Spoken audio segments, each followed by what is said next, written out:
पोऱ्याला धरला मी ओरडलो मोठ्याने आरडलो. तेव्हा त्यांना माहित झाला. ती बोलली का पोऱ्या इथं होतं तू कुठे गेला. पोऱ्याला ओढीत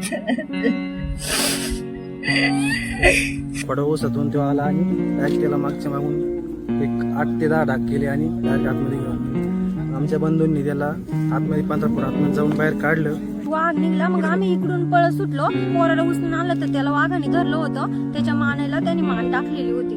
तत्काळ बिबट्याला ठार मारण्याची परमिशन माननीय प्रधान मुख्य वनसंरक्षक वन्यजीव यांच्याकडे मागितलेली आहे. टीमच्या गायडन्स मध्ये आपण त्याला मारण्याची परमिशन घेतली. जुन्नर तालुक्यातील पारगाव मंगरुळ परिसरात पुन्हा एकदा बिबट्याच्या हल्ल्याने खळबळ उडाली आहे.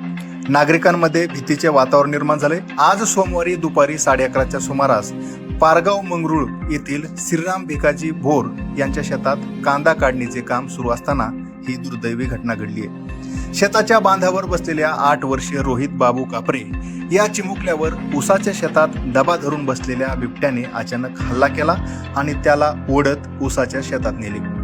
महिला मजुरांनी प्रसंगावधान राखत ऊसाच्या शेतात धाव घेऊन आरडाओरडा केला आणि रोहितला बिबट्याच्या तावडीतून सोडवले. त्यानंतर त्याला तातडीने पारगाव येथील खासगी रुग्णालयात दाखल करण्यात आले. मात्र गंभीर जखमांमुळे उपचार सुरू होण्यापूर्वीच त्याचा मृत्यू झाला.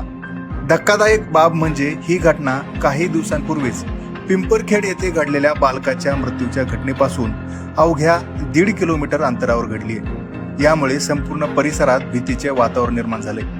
या भागात बिबट्याच्या हल्ल्यांची ही 4थी घटना असल्याने नागरिकांमध्ये तीव्र संताप व्यक्त होतोय. नरभक्षक बिबट्याचा तातडीने बंदोबस्त करून पिंजरे लावावेत अशी मागणी ग्रामस्थांनी केली आहे. तोपर्यंत मृतदेह हलवणार नाही अशी आक्रमक भूमिकाही नागरिकांनी घेतली. बिबट्याच्या वाढत्या हल्ल्यांबाबत हिवाळी अधिवेशनात जुन्नरचे आमदार शरद सोनवणे यांनी बिबट्याचा वेश परिधान करून राज्याचे लक्षही वेधले होते. मात्र यावर आता पुढे काय ठोस कारवाई होते आणि बिबट्याचा बंदोबस्त कसा केला जातो हे पाहणे महत्त्वाचे आहे. या घटनेवर तेथील शेतकरी नागरिक यांनी प्रतिक्रिया दिलेल्या आहेत, ते आपण पाहूया. आम्ही ते शेजारीच म्हणजे आमच्या भावांच्या शेतातमध्ये कांदा काढताना त्यांचे मजूर होते. मजूर कांदा काढताना म्हणून बांधाव येऊन बसले.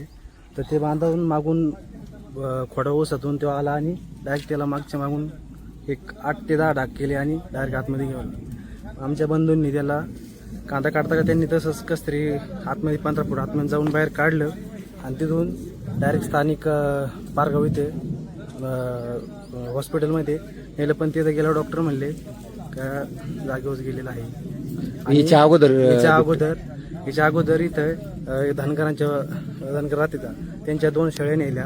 परत आमची इथं कुत्री एक सुद्धा ठेवले नाही. आणि जवळपास इथला आता ही घटना इथं झाली. पण पारगाव एक त्याला 3-4 किलोमीटर असेल. इथं म्हणजे जवळच घटना झाली. 11 वाजता शेतामध्ये कांदे काढत असताना शेतमजुरांचा एक मुलगा होता 8 वर्षाचा. त्या 8 वर्षाच्या मुलाचा वाघाच्या हल्ल्यात मृत्यू झाला. या ठिकाणी 15 ते 20 फूट अंतरावर वाघांनी त्या मुलाला ऊसामध्ये नेलं आणि त्या मुलाचा मृत्यू झालाय. आज ही 2 महिन्यातली 4थी घटना आहे. पिंपळखेड परिसरापासून हे अंतर 1 किलोमीटर अंतरावर आहे आणि पिंपळखेड परिसरात 22 बिबटे पकडलेत. तरी पण ह्या वाघाचा काही बंदोबस्त झालेला नाही. नरभक्ष बिबट्या मारला पण आणखी नरभक्ष बिबटे तयार झाले या भागात.